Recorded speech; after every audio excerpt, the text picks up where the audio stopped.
Salut les amis, bienvenue sur la chaîne du Serial Gamer. Je vais vous présenter les derniers jeux de mon voyage au Japon. Et il y en a pas mal, il y a même quelques consoles. Et ce sera après le générique.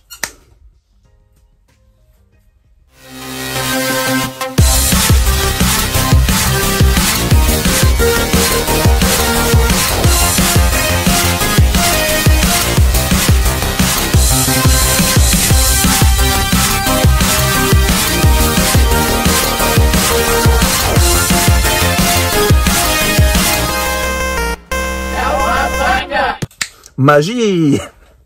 Alors, j'ai quelques jeux à vous présenter. On va commencer par des jeux Wii. Alors, je ne sais plus si je vous les avais présentés, je pense pas. On va commencer par un Donkey Kong Return que j'ai eu à 2 € sur la Wii. Autant dire que ça fait partie des meilleurs jeux de la console. Et autant dire que je suis très content de l'avoir eu. Ensuite, on va passer par un jeu très atypique que j'ai eu à 264 yens. C'est précis. Et pour autant, le jeu, je ne pensais pas qu'il était sorti sur la Wii. C'est le Shibuya 428 Shibuya. C'est le 428 Shibuya.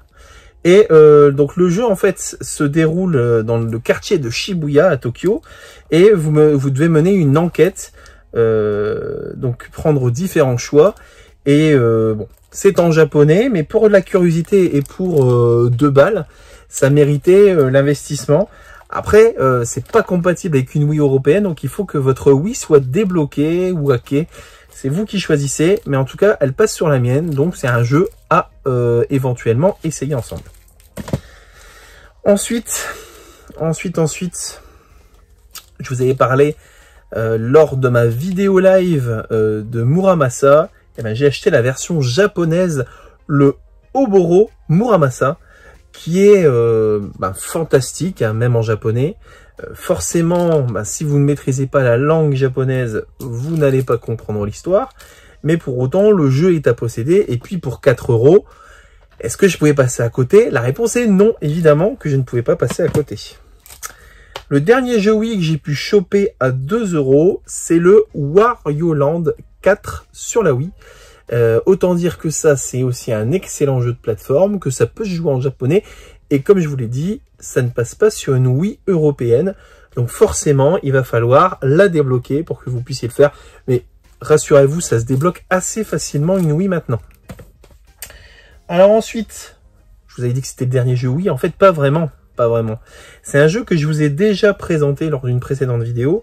Mais l'intérêt, là, c'est de vous présenter vraiment la collection Kirby pour les 20 ans de Kirby. Qui est sortie sur la Wii, que j'ai trouvé... Alors, je ne l'ai pas trouvé pour rien. Je l'ai trouvé à l'équivalent de 40 €. C'est-à-dire le prix du neuf, mais c'est une version neuve. Donc, je suis content de l'avoir trouvé. Elle est vraiment impeccable, mint, sans coup. C'est pas un jeu que j'ai vu très souvent. Pour ainsi dire, je l'ai vu une seule fois et c'était à Tokyo. J'en suis vraiment content parce que c'était vraiment un jeu que je cherchais avant de partir. Et je suis tombé dessus. Forcément, je pensais le trouver un petit peu moins cher. Eh ben non, j'ai pas pu le trouver moins cher. C'est un jeu qui commence à se raréfier carrément. Et dessus, en fait, vous avez l'intégrale des jeux sur Game Boy. Aussi les jeux qui étaient sortis sur Super NES à l'époque. Et il me semble l'épisode Nintendo 64. Donc voilà, un petit jeu, je dirais même une superbe collection. Et puis il y a la BO, de tous ces jeux-là. Et Kirby, c'est tout beau, c'est tout mignon. Je parle pas du youtubeur, hein, je parle bien sûr des jeux vidéo qui n'ont rien à voir. Ensuite, on va passer sur 3 consoles. Alors, une console que j'ai eue à 10 €, qui est une Nintendo DS en boîte, une DS bleu ciel. Alors, je pense que le bleu ciel n'était pas sorti chez nous. Il me semble pas, là vous me le direz en commentaire. C'est une console que c'est un coloris que je ne possédais pas sur la Nintendo DS. Et à 10 balles, est-ce que vous seriez passé sincèrement à côté d'une superbe console comme ça à 10 balles? En boîte, notice, tout est dans un état, j'ai envie de dire, presque impeccable. Alors la boîte a un tout petit peu jauni, c'est d'ailleurs pour ça que je l'ai eu à ce prix-là. Il n'empêche que, pour moi, ça va vraiment se raréfier de trouver des consoles dans cet état-là, à des prix aussi modiques. Donc voilà, voilà la console. Et bien sûr, j'ai le chargeur, j'ai la notice, j'ai tout ce qu'il faut. Et pour vous dire, je suis vraiment bien content d'avoir trouvé ce petit modèle. Alors ça, c'était dans un... Si je ne m'abuse, c'était aussi à Tokyo et je ne sais plus où, mais c'était pas, en tout cas, c'était pas à Akihabara. À Akihabara, les prix commencent clairement à grimper et trouver une Nintendo DS qui fonctionne à 10 balles, même sans boîte, ça commence à devenir compliqué. Alors ensuite, on passe sur une DSi. Vous allez me dire, il s'achète une DS. Il s'achète une DSi. Je l'ai eu à 20 balles. Et c'est la DSi Pokémon. Pokémon noir, il me semble-t-il. Donc j'ai eu le jeu, la console, pour 20 balles. Je ne sais pas si j'ai eu l'adaptateur. Je vais vous dire ça tout de suite. Je vais vous déballer la console. J'ai eu l'adaptateur. J'ai eu la console qui est vraiment dans un état magnifique. Magnifique. Regardez-moi ça. Cette superbe console. Par contre, là, j'ai eu la version blanche. Alors, je ne sais pas si la version blanche se trouve dans la boîte de la version noire. Je ne sais pas. Je sais pas, je ne sais pas. C'est vous encore qui me le direz. Ah, il me semble que oui. Regardez. Je sais pas pourquoi ils ont fait ça. Là aussi, je suis pas un professionnel des Pokémon, donc je compte sur vous aussi pour me donner des indications par rapport à ça. Mais 20 balles, là aussi j'ai sauté sur l'occasion. Je possédais pas de DSi Pokémon, je possède même pas de DS Pokémon. Donc voilà, c'était l'occasion d'avoir un modèle un peu collector et vraiment pour pas cher du tout. C'est le genre de modèle qui se met facilement dans une valise et qui s'embarque assez facilement quand même. Alors ensuite, j'ai fait l'acquisition d'une jolie 3DS. Regardez-moi ça. Une 3DS pour donc Mario et Luigi. Il n'y avait pas de jeu à l'intérieur. Et pour autant, cette 3DS, je ne l'avais jamais vue. Alors là aussi, je ne sais pas si vous la connaissiez. Moi, je la connaissais pas et je l'ai eu à 80 balles. Ouais, enfin, l'équivalent de 80 balles. Là, c'était à Osaka. Et c'était pas dans la rue, donc c'était dans un magasin d'occasion, qui n'était pas un book-off. Il me semble que c'était un hard-off. Et je vous montre la console qui est dans un état neuf, on peut le dire. En tout cas, un excellent état. Voilà. Nous, on vendrait ça pour du neuf en France. Et là aussi, pour le prix, voilà, je n'ai pas pu faire autrement que de la rapporter. Parce que c'était une console que j'avais jamais vue et j'étais bien content vraiment de pouvoir profiter de ça et vous la présenter. Ensuite, j'ai trouvé un jeu Hokuto no Ken sur Game Boy. Alors je sais pas ce qu'il vaut. Je pense qu'il vaut pas grand chose. Je l'ai pas essayé. Je pense que c'est le même principe que sur la Famicom. Ça doit être un beat'em all ou beat'em up. C'est vous qui me direz aussi. Et là, il me semble avoir eu à moins de 10 balles. Boîte notice. Et comme vous voyez, les boîtes sont toutes mini. Les boîtes, pour vous dire, hein, les boîtes version européenne, c'était ça. Donc voilà. Vous voyez la différence de taille. Et pour autant, c'est tout beau, c'est tout mini. Et c'était vraiment pas cher. Donc je l'ai pris. Je n'ai pas vraiment beaucoup de jeux Hokuto no Ken. J'ai le Hokuto no Ken qui était sorti sur la PS4. Je pense pas avoir... Non, j'ai pas la version Famicom du tout. Et j'ai même pas le Black Belt sur Master System. Donc voilà. C'était un jeu à posséder. Ensuite, vu qu'on est dans la Famicom, j'ai trouvé le Bomberman. Alors, je l'ai trouvé dans un état vraiment pas génial. Mais bon, la boîte est là. Et il me semble que je l'ai eu à 500 yens. Donc, c'est même pas le prix de la version loose. Donc je l'ai eu avec la notice, la boîte qui était quand même bien défoncée. Pour autant, voilà, avoir un Bomberman sur la Famicom, alors ça n'a rien à voir avec les versions PC Engine, hein, c'est moins nerveux. Mais en tout cas, voilà, ça fait partie de ma collection, ça fait partie aussi de mon histoire au Japon, de ces petites acquisitions, voilà, sur lesquelles on s'y attend pas. On voit ça pas cher, et puis on craque.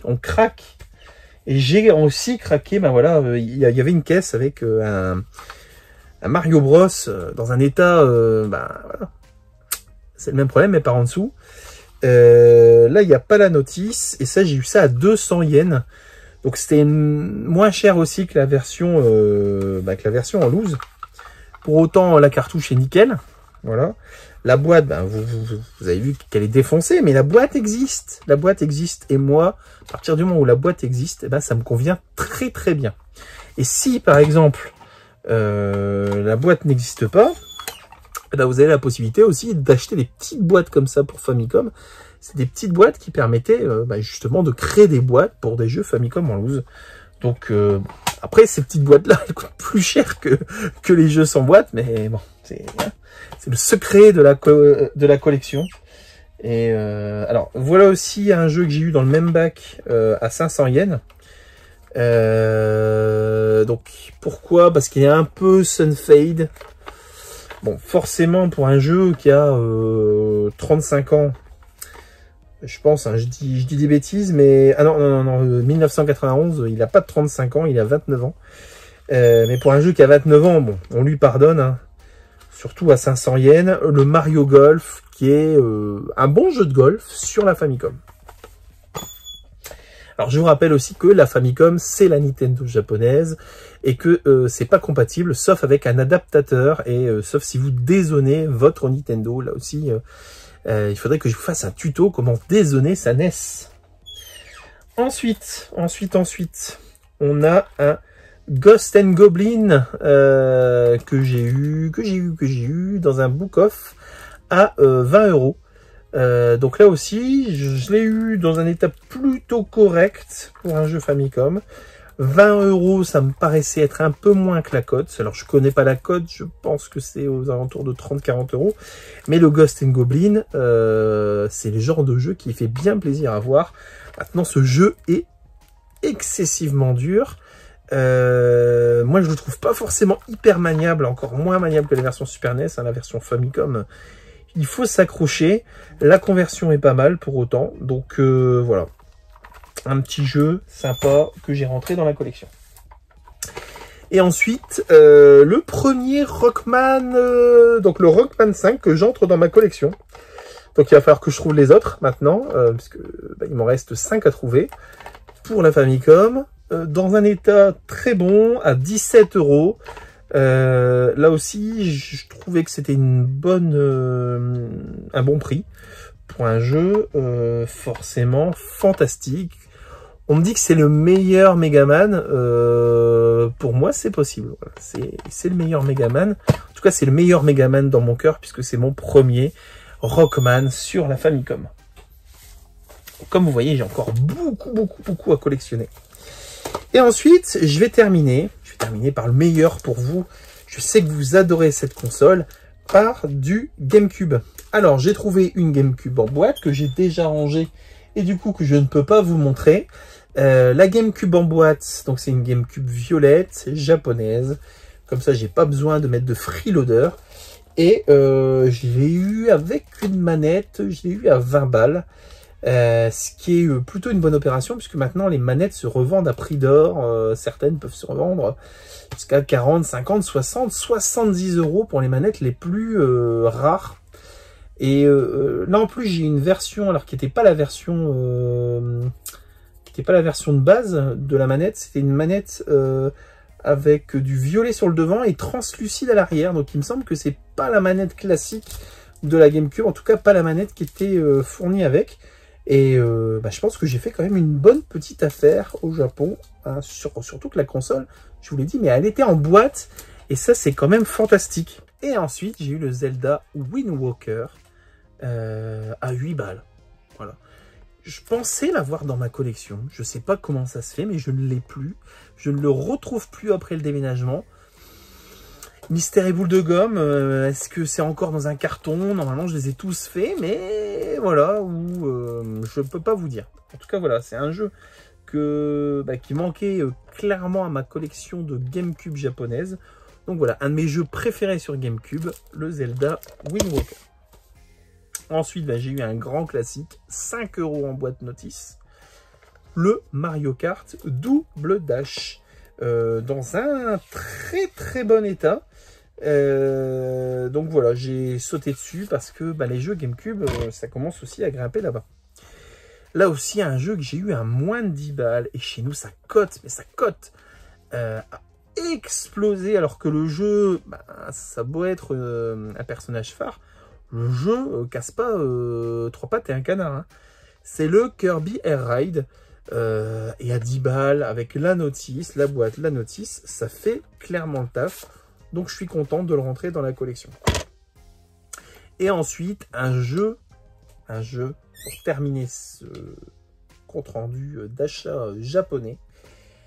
Un jeu que je ne possédais pas, que là aussi je cherchais puisque c'était sur ma wishlist pour compléter ma collection.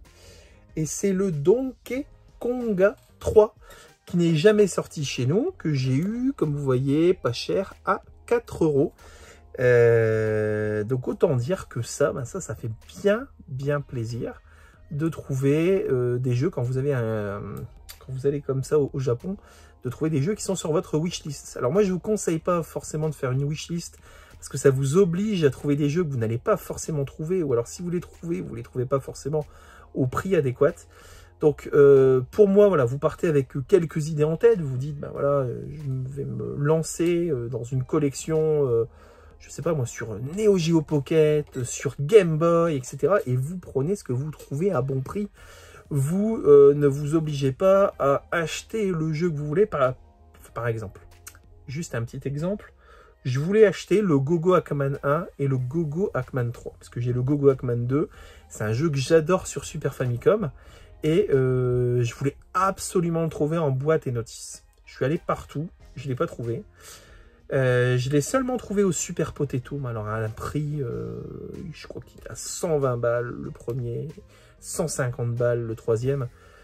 Autant dire que je n'étais pas prêt à claquer une somme pareille, même pour des jeux aussi bons. Pour moi, sur Super Famicom, il faut pas que ça dépasse les 30-40 € maxi. J'étais pas parti pour acheter des jeux Super Famicom aussi chers. Donc voilà, ne partez pas au Japon en vous disant je veux ce jeu-là, je l'aurai.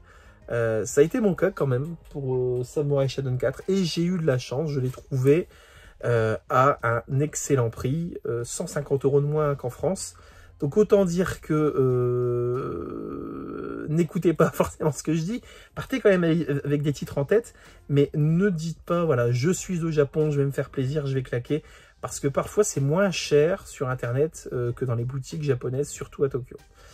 Voilà, j'espère que ce petit compte-rendu d'achat vous a plu. Moi, en tout cas, ça m'a bien plu de le faire comme d'habitude. N'hésitez pas à mettre un petit pouce, à vous abonner, à me dire ce que vous en pensez de ces achats. Et puis, nous, on se dit à bientôt pour une prochaine vidéo. Allez, salut!